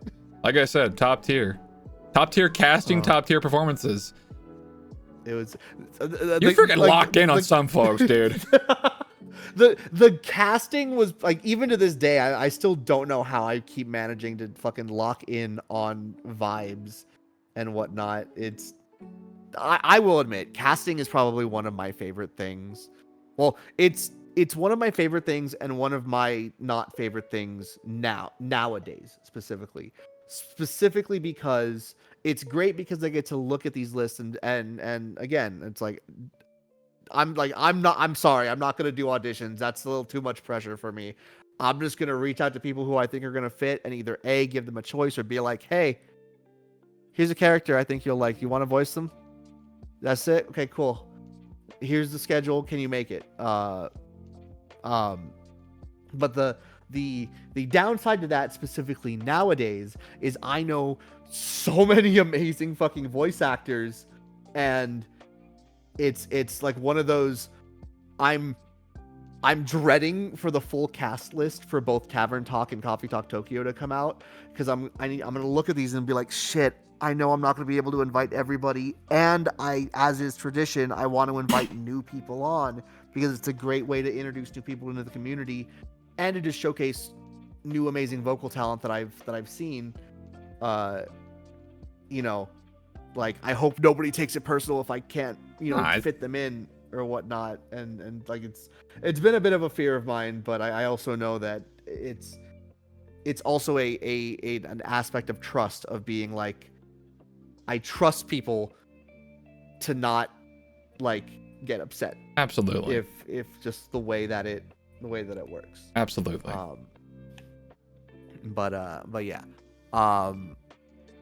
In terms of like criteria for live dubs, again, for me at least, it's definitely my first and my first my first two goals in live dubs are, one, to provide a good show, and two, to provide a good show while not inconveniencing the cast too much. So which is why my major priority in doing all of the prep work for all the and the reason why I do so much back end work that I don't have to do, but if I do it, dear God, it makes things go by so much smoothly. It like the ability to be like, yes, I've timed this, I've separated the content out into separate days. These are the actors that are going to be here on each day, so when you're going to be expected to join call, and do all of that work on the back end, just to give people to give the actors just as much notice and foresight before the project even fully takes off, of this is what we're expecting. Again, I don't expect you guys to stay for longer than, at the most, on a really bad day, 5 hours. 4 hours is, as you know, has been our usual, is 4 hours with a little bit of yapping. Just because I know that 4 hours is generally a standard VO session anyway. Mm-hmm. And two, y'all have lives. I don't want to take your entire fucking weekend away from you. So it's I know 4 hours is still a huge chunk of fucking awake time to do it. And that seems like just enough to be a dedicated thing to showcase a lot of really good content, without dragging the stream on for 20 weeks, and B, without each individual session being too long. It's a very tight balance to walk. But I think, thankfully, with all the different works that I've done with the back end and testing, I think I have come up with a good system to keep that balance relatively in check. Yeah. And then lastly, in terms of forming bonds, I expected bonds to be formed. I did not foresee the sheer level of canon eventness that has happened throughout the course of the various live dubs, of everybody's communities coming together, and so many different people popping into other people's streams, or fucking the canon event that I will continue to reference is fucking Nika, the lead artist for Gentle Troll for Tavern Talk, becoming a major part of Imbario's community, making him a full-on PNG tuber asset and everything, and just all of that just becoming an entirely new community, and just everybody just getting to kind of hop in with one another, and just fucking it's so good. That in and of itself has already been a dream come true of God. It's wild how people that you run into, people that you meet, and you never know, this person, you might chat with them and okay, yeah, that was a gig, and then now, or okay, now we're best friends. Okay, now we're dating. Yeah. Man, who would have thought Gala broke up with Hyde to go out with Freya? Shit. It's weird, isn't it? Sorry, Devin. Wild. Unless it's a throuple. It might be a throuple, actually. Hold on. Dude, I don't know. Fucked up, actually. Scared Freya so bad. It's wait a minute, I'm into this. Oh my God. Future plans. So, any ideas for future streams, future projects you want to work on, anything down the line that you're looking forward to especially? So, it goes without saying, but the two live dub projects I'm definitely excited for are the Tavern Talk Tokyo project, and I do this every fucking time. I mix the fucking names. Coffee Talk Tokyo and Tavern Talk Dreamwalker. That one. Those two. I'm very excited for both of them. Here's the innkeeper, here's Quasar, and here's a yokai. Gentle it's Amaterasu. What are you doing here? Just fucking collab Gentle Troll with fucking Toge Productions. Just give me a just give me a fucking full crossover. All right, we both know what we want. They make a whole game just called Talk. Let Hyde and Kyle meet and just. Oh God. They make a whole ass game. It's just called Talk. It's just Talk. Oh my God. I already dubbed that comic, said Deb. Yep, when we saw it, it was great. Oh fuck, that's right. Yeah, they did. Yeah. Oh my God. And then so yeah, those two projects for sure. In more recent on the schedule though is this Thursday actually. I'm gonna be showcasing the demo of an indie game that I backed on Kickstarter. It's a little game called Urbano. Yo! It's a rhythm action game that's really, really neat and includes the voice of one of the people in chat, the lovely Color Brews. Oh shit, I know them. Yeah, it's gonna be so good. We're gonna be very, very normal about this game.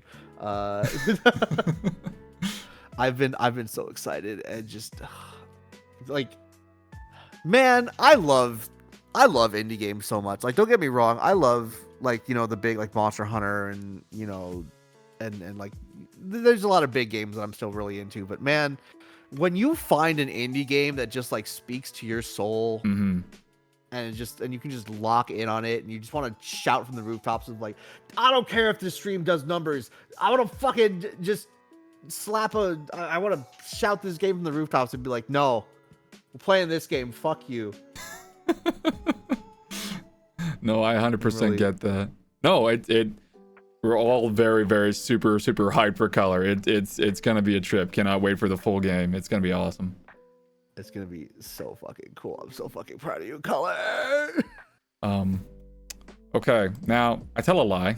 Now the previous question, I do believe, like with the live dubs, I do believe that was a very, very important question, and that was, that's the question about like, oh man, we're friendship and all this anime, yada yada yada, all this stuff. Let's stop being sappy. Ackle, I have a serious question for you.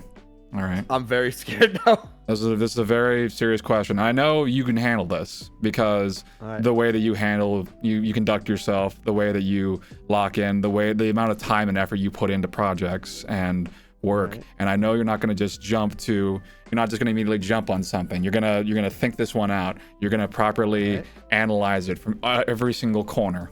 All right. I know this. I know this about you. I know that you are a man of integrity. You're a guy who is gonna be able to figure out, this time-old question. I need your expert opinion, Ackle. Am I a furry? Yes, sir.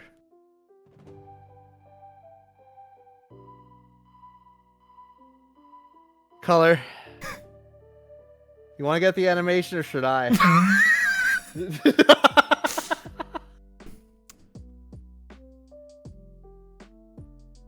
We're gonna get wolf ears on that helmet yet. Now, hang on. I'll be right back with you. You have just. Oh, that's not the God, if he has wolf ears on his helmet already, I want to fucking. Now you listen here, mister. Yeah. Now, in what world do I look like a furry to you? Oh, I'm sorry, sir. My mistake. Let's answer. Let's really get into this. Let's get into this, shall we? Let's analyze this shit. I'm willing to be an adult and talk about this. Look, I know I have a fucking obligation come October if they drop that skin. I get that. It's not October yet. It's still August. We're gonna talk about this shit and we're gonna hammer it down. Legitimately. I feel like there's some criteria that we gotta talk about here. Okay? Okay. All right. So, like, first off, does your outfit have fur? A few of them do. Would you consider those outfits to have fur, and thus in a sense of an adjective, they are furry? I suppose in that case, but I think you know damn well that's not what I'm referring to. Are you though? Okay. No. Sometimes we must look deep inside ourselves to find the answer. We must close our eyes, look inward, and look deep and reach deep inside ourselves, and then realize, oh God, I've been reaching inside a furry the entire time. Okay, Sun Tzu, let's fucking analyze this shit, all right? So, like, first off, is furry like is furry a title that one has to accept upon themselves to be qualified as such, or is it like, can there be closet furries? Yes. Okay. We call them closeted furries. Okay. All right. How did you know that term? How'd you know that term?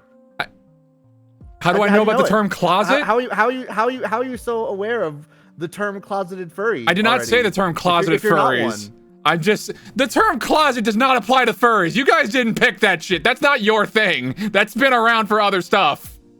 So have wolves, but we took those real quick. I'm gonna ask about that too. Okay. Okay. So, like, what?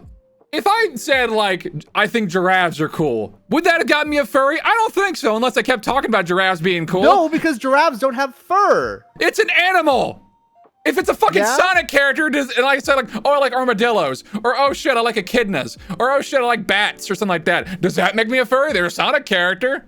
Why is it just the wolves? Bats have furs. Armadillos have shells that make you a shelly. You can be a scaly. Okay. But that's part of the furry subset. Yes, that is why I'm trying to analyze this shit, dog.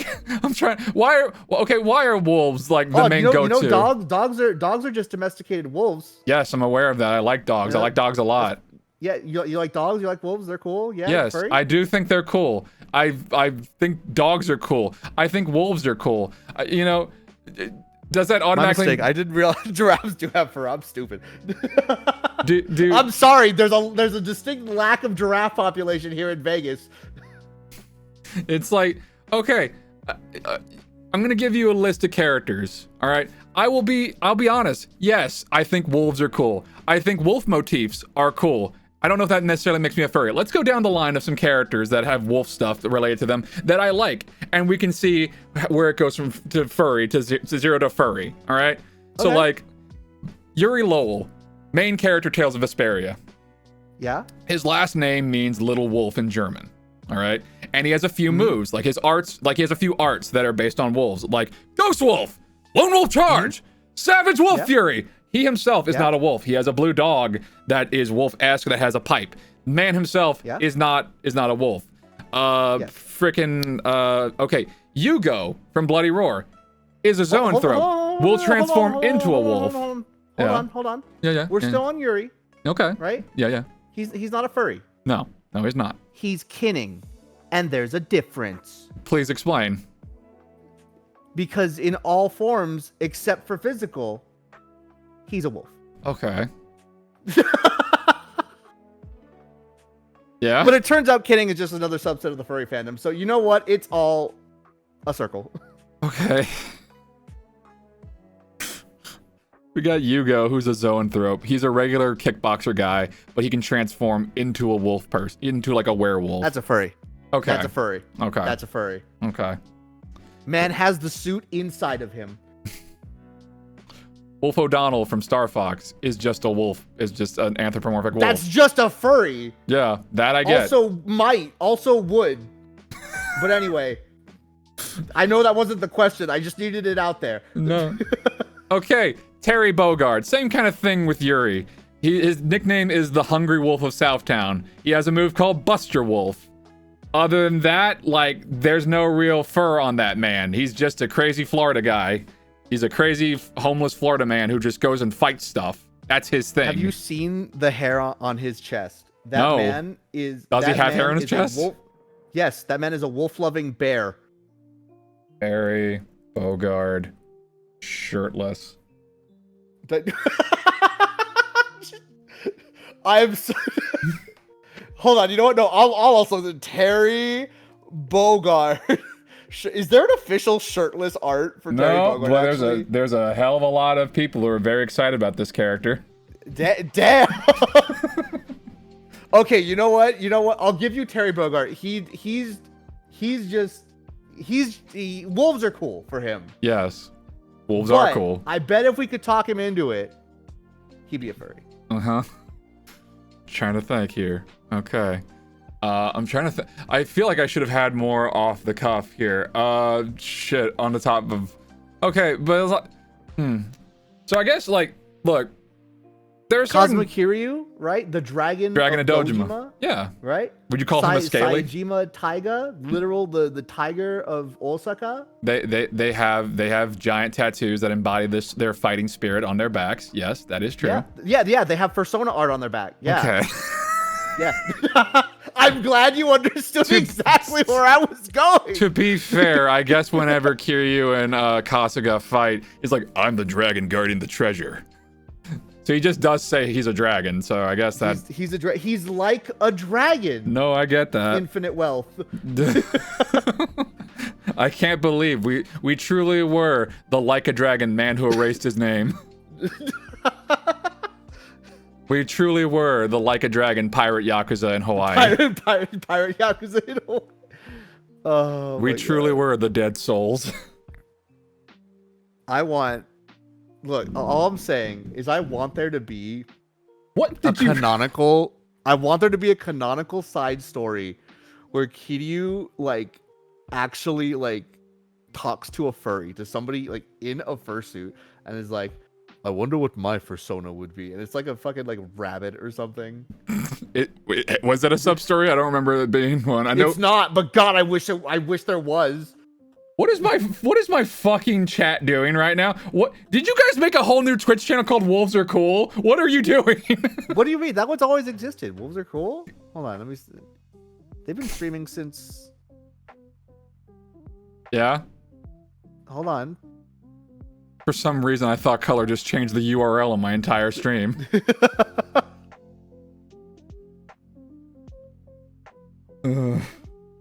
Oh, man. My God. But here's the thing, though. Yeah. Right? It's not about the wolves that you wear on your armor on the outside. Yeah. It's about the wolf you have on the inside. Sure. And if you have a wolf inside you, you're a furry. QED. Welcome to the fold.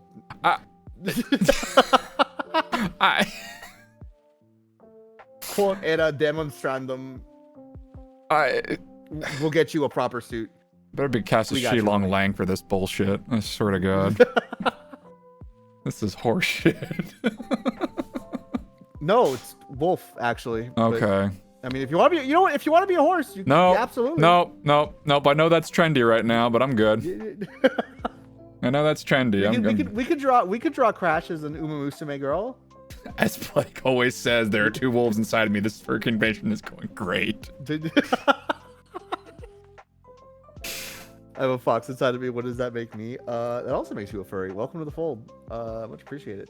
God. I'm just trying to analyze of like, I think wolves are cool, but does it necessarily... If I chose any other animal, like I just think, oh man, I think... Rabbits? Yeah, I think, rabbits are... Are you trying to do a freaking Beastar shit on me? Is that what you're trying to pull here, man? Answer the question. Wasn't that obvious, was it? I mean... Isn't that obvious? Crash with bunny ears. Why are you guys doing this? Fuck it. I already did this to myself. I'm wearing the fucking Wolf Raid outfit. I did this to myself. I don't know why. Expect the stream where I talk about wolf characters for whatever. That'll be an October stream. I would honestly like fucking furry bit aside, real fucking talk. I would love for you to rate I am. That's on the every list. Every wolf like fictional thing. Oh and yeah. The tier list has to be like. I will. I'll not part of the pack to like awoo on the top tier. Sure. No. Yeah. I'm gonna do it. I'm gonna have like a whole list of like, hey, send me your wolf characters. They can just have names. They can have moves. They can be kinning or whatever, and I'll see if they're yay or nay for me. That's what I'll do.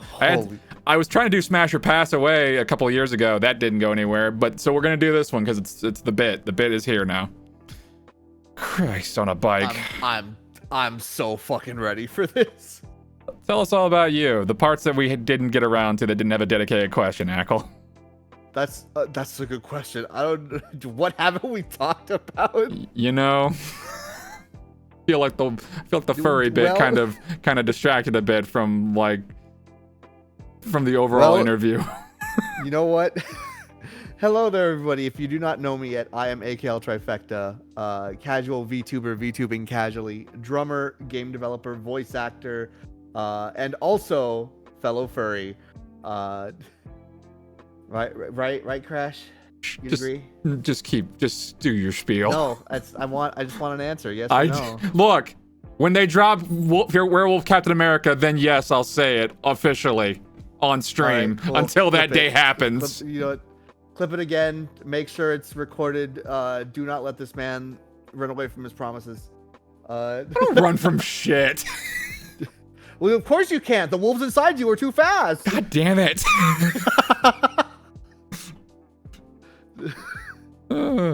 But yes, if you do want to check out my casual yapping with a wide variety of games, I'm live every Monday, Tuesday, and Thursday, 7 p.m. Pacific, for about 4 hours.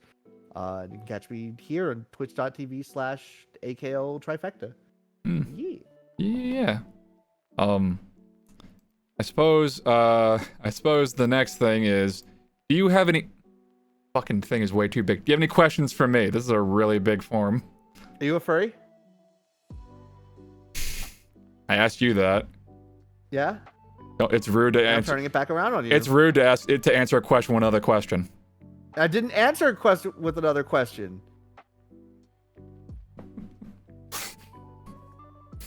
I'm waiting for the answer. I don't know. Okay. I don't know. Man's having an existential I have learned nothing from asking that question. I've learned goddamn nothing. You deny your fursuit its purpose. Shut up, Sam.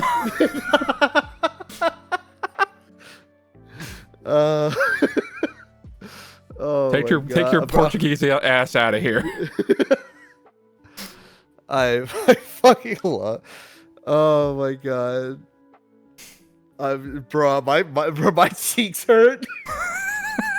It's so good. No, okay. Questions for you besides the funny one. Yeah. What would, in terms of your own journey through streaming,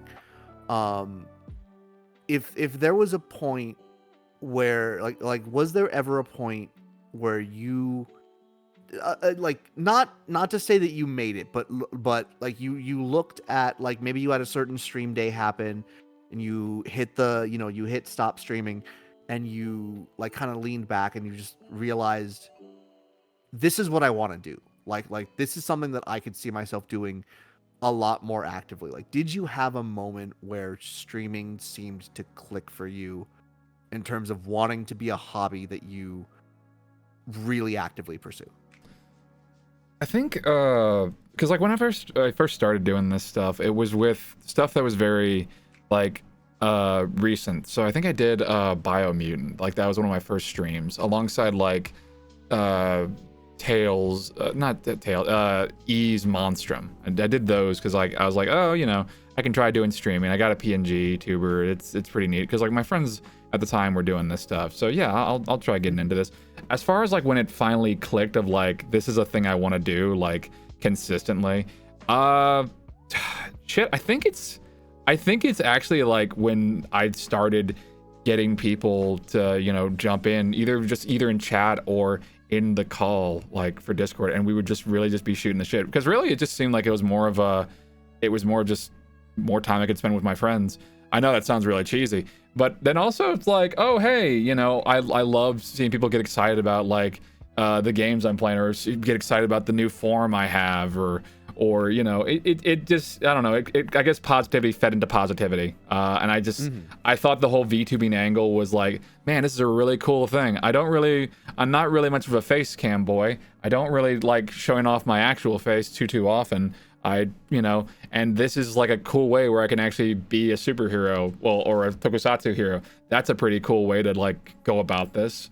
And then I get to play video games, and I get to share games I like or games I've just learned about with people, either, you know, that I am talking to directly or I'm not. And yeah, no, it just, I don't know, I guess it just started feeling right after I just kept doing it enough times. Yeah, I guess, yeah, I'm not really sure when specifically.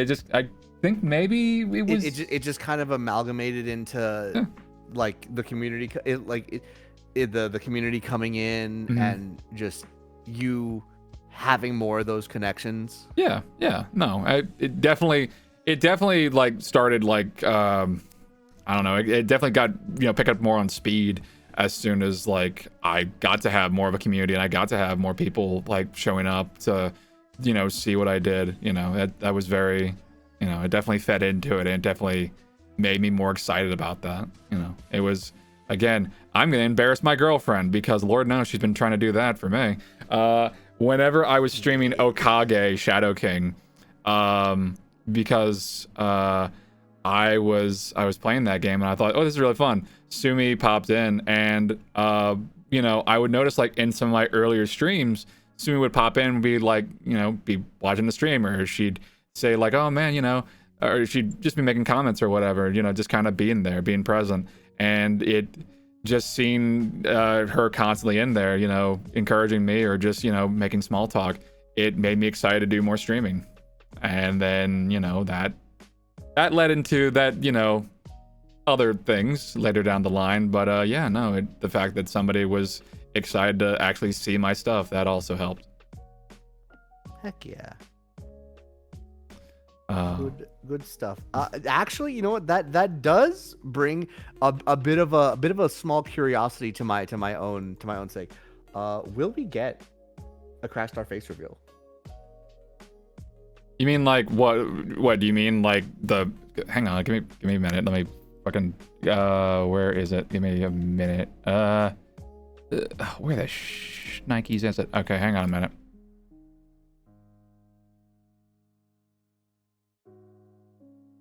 Like I said, I have a face. Is that what you're referring to? That's not what I meant. I want the IRL flesh. My photo is like on my fucking Blue Sky page. It's on my commercial demo reel. You see my face. Oh shit, is it? It's on my website, dude. Oh, I'm blind as people. My fucking handle on Blue Sky is my actual name alongside my VTuber name. Oh fuck, I didn't realize it's there. My face is my VTuber model. My face is based off my actual face. It's just Volta made me more Bishonen. That's the thing. You, me shaking hands. VTuber based on themselves. Let's fucking go. People know my name is Dylan Duck. Fuck, that's what I posted from Blue Sky. I fucking love that your last name is Duck, actually. People ask me if that's my real last name all the time. I was like, dude, if I could have picked a last name for a last animal name, it wouldn't be Duck. It would have been, shut up. Wait a minute, I just realized your last name is Duck. You were born for the furry fandom. I'm gonna crash the fuck out. I swear I will. Yeah, it's in the name. The day I snap. It was ordained since your birth. The day I snap, Ackle, watch your back. You mean the day you quack?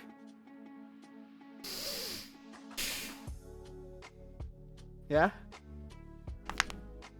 Oh no. You hear that? That's gonna be my neck in about 3 seconds. Oh my god. Oh. any other questions, Ackle, from the peanut gallery? No. Then let's take. I believe my job is done. Then let's take questions from chat, shall we? Fuck's sake, Sumi! No, stop it. Thank you, Sumi. Let's go. We're funny, damn it. Thank you, Sumi. I asked a question. What was your question? What was your question, Sumi? Did that deserve some more water? Do you think that deserves the? Do you like the band Man on a Mission? Google image search them. Okay, let me look. Man on a Mission. They're really good. I fucking love Database. God, I love my girlfriend. I love my girlfriend. I love my girlfriend. I love my girlfriend. Yeah.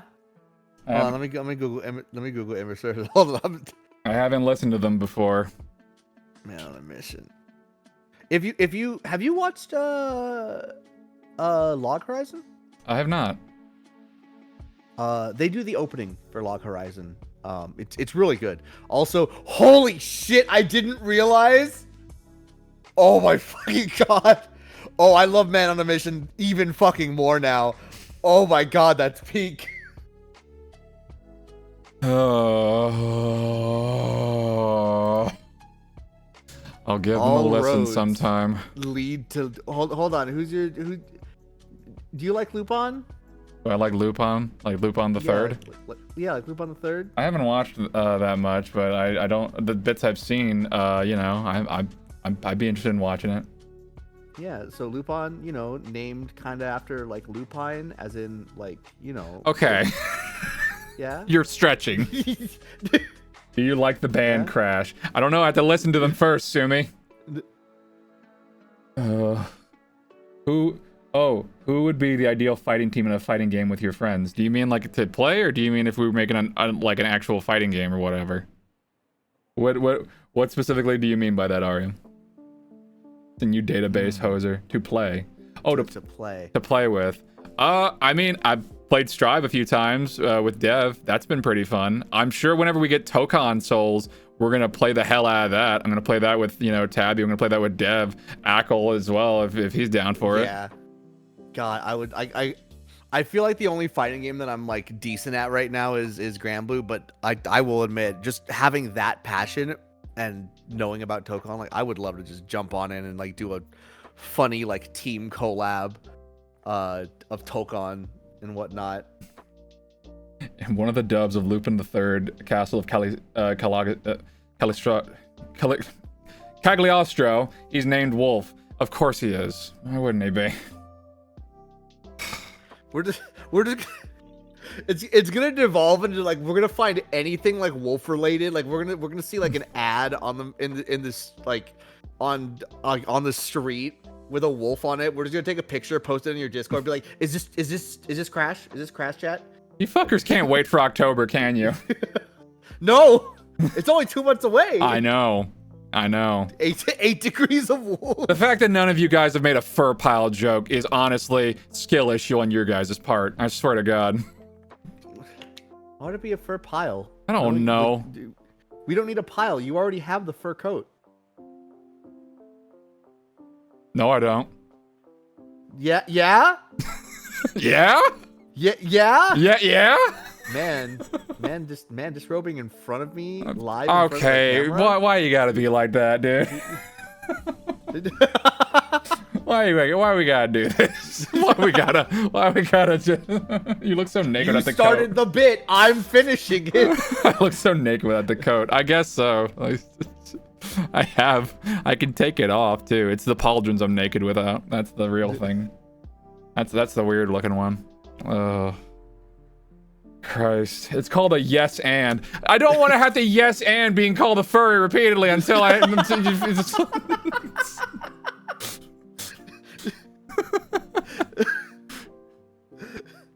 the weirdest fucking improv exercise in all of streaming.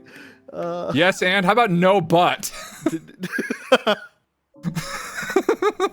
No but? You're a jackass. How about that, Dev? Oh, man. Man will be in his house with underwear and pauldrons. Yeah, I guess. Just straight up risky businessing it. I get stuck in a wall. I don't need to know about your butt. Okay. Crash just shows it. We just see like human legs with underwear, and the only thing you have is a wolf head on.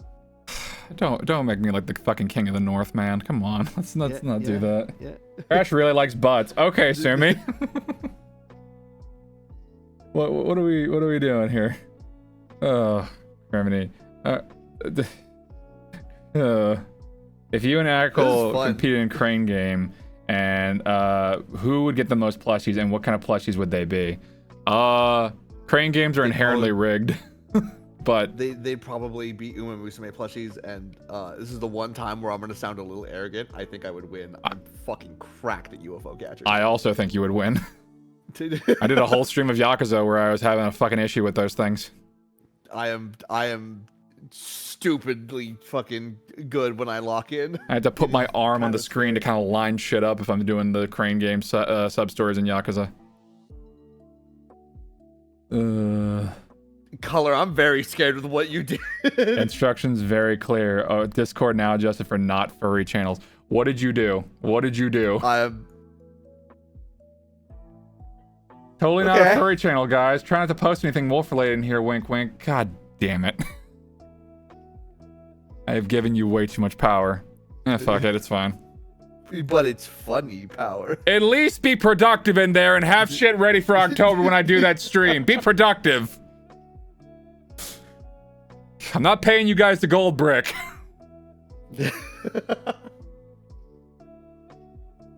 God. This has been an absolute fucking blast. I agree, and it is, and parting is very sweet sorrow. But I do want to thank you so much for taking the time out today to be on today, Ackle. You have been an amazing guest. Thank you so much, sir. You are very welcome. Oh, I'm doubled up in sound. Oh no. How long has that been going for? I don't know. I feel like it would be not a lot, because I feel like people would have caught it sooner. Just for a minute. Okay, am I good now? Am I not good now? Just the past minute, says Sumi. Just for a minute. Okay. I'm now AKLTrifecta. Okay. Are you good now? All right. Okay, cool. All right. Well, good.